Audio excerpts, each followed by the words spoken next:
ఎన్నికల రోజు తిరుపతి జిల్లా చంద్రగిరిలో జరిగిన ఘర్షణలపై ఎన్నికల కమిషన్ ఏర్పాటు చేసిన సిట్ బృందం కూచువారిపల్లి గ్రామాన్ని పరిశీలించింది. ముందుగా సర్పంచ్ కోటాల చంద్రశేఖర్ రెడ్డి గృహాన్ని పరిశీలించారు.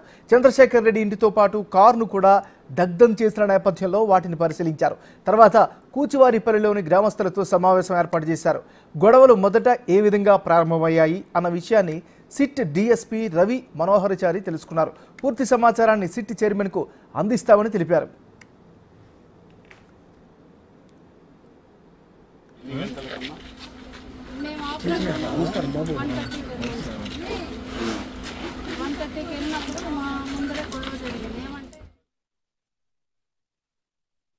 చూసిన 2 నిమిషాల్లో నేను చెప్పలేను కదా. వచ్చాను, చూశాను, ఎవాల్యుయేట్ వాళ్ళ ఇన్వెస్టిగేషన్స్, కేసెస్ అన్నీ చూస్తున్నాను. ఈ ఓవరాల్గా మొత్తం స్టేట్లో హెడ్ ఆఫీస్ వాళ్ళు చేస్తారు, దీన్ని బ్రీఫ్ చేస్తారు. నేను చేయడానికి లేదు. ఎవరు దొరికాయమో నాకు తెలియదండి. ఎక్కడ దొరికాయో మరి మీకు ఎవరు ఇన్పుట్ ఇచ్చారో నాకు తెలియదు. నాకు తెలిసైతే లేదు.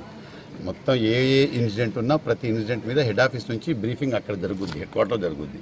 సో నేనేమున్నా కూడా నేను మా ఆఫీసర్కి చెప్పుకుంటాను. అంతవరకే తప్పించి నేను చేయడానికి ఏం లేదు. సో ప్రతి నేరస్థలం చూడాలి కాబట్టి చూస్తున్నాను. ఎఫ్ఐఆర్స్ ఏమున్నాయో చూశాను, ఇన్వెస్టిగేషన్ ఎంతవరకు అని చూశాను, ఎంతమంది అరెస్ట్ అయ్యారని చూశాను, ఎంతమంది కాలేదని చూశాను. చూడాలి, ఇంకా కొంత ఉంది చూడాలి. ఎన్నికల్లో వైసీపీ